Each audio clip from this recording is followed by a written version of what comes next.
revenit! Monetăria orașului Baia Mare a fost una dintre cele mai importante monetării din Regatul Ungar, cu precădere în secolele al XVI-lea și al XVII-lea. Aici era bătut în diferite monede aurul și argintul extras din zona Maramureșului.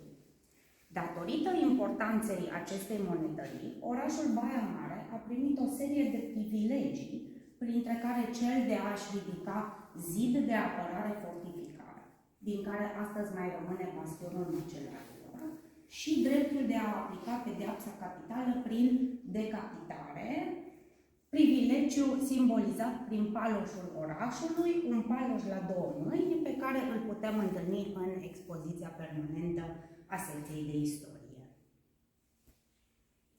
Aștept întrebările voastre legate de monetăria orașului. Când a fost construit monetăria?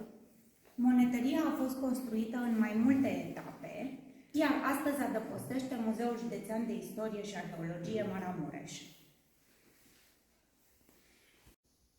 When was the mint built?